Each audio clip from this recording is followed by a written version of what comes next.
নমস্কার বন্ধুগণ, welcome to Guptas kitchen. আজ আমি আপনাদেরকে দেখাবো মুসুরির ডালের একটা রেসিপি। তো মুসুরির ডাল তো আপনারা অনেকেই খেয়েছেন, কিন্তু এইভাবে যদি রান্না করা হয় মুসুরির ডালটা, তাহলে স্বাদে গন্ধে এত সুন্দর হয় যে না করলে বোঝা যাবে না, না খেলে বোঝা যাবে না। সুতরাং আপনাদেরকে একটু রেসিপিটা দেখিয়ে দিই, চলুন দেখা যাক। এই দেখুন, আমি মুসুরির ডাল নিয়েছি আর মুগ ডাল নিয়েছি, নিয়ে ধুয়ে নিয়েছি। এই ধরুন দুজনের মতন নিয়েছি, যে এই পরিমাণটা আপনাদেরকে দেখাচ্ছি। এটা হচ্ছে প্রায় দুজনের ডাল খেতে যেরকম লাগবে সেই ততটা পরিমাণে নিয়েছি। এই দেখুন চলে এসেছি এবারে বয়েল হওয়ার পরে। এখন ডালটা বয়েল হয়ে গেছে, দুটো সিটি দিয়েছিলাম, একদম পুরো ফুল স্টিমে দুটো সিটি দিয়েছিলাম, তাতে এই সিচুয়েশানে দাঁড়িয়েছে। হ্যাঁ, এটা এবারে ঢাকা দিয়ে রাখতে হবে যাতে জিনিসটা ঠান্ডা না হয়ে যায়। আর কড়াইয়ে এই দেখুন তেল দিয়ে দিয়েছি, সামান্য তেল। এই তেলের মধ্যে এই দেখুন তেলটা পুরোপুরি গরম হয়ে গেছে। এবার এর মধ্যে একটা গোটা শুকনো লঙ্কার অর্ধেকটা দিয়ে দেবো, দুজনের মতন ডাল তো তাই জন্য। আচ্ছা, এবারে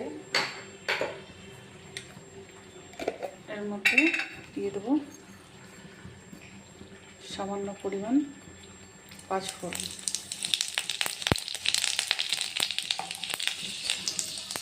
পাঁচফোড়ন এবারে দিয়ে দেবো এর মধ্যে পেঁয়াজ।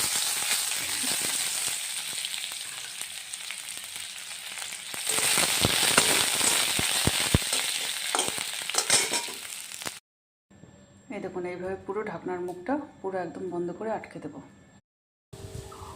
এই দেখুন বন্ধুরা, ডালের ফাইনাল লুকটা ঠিক এরকম আসবে।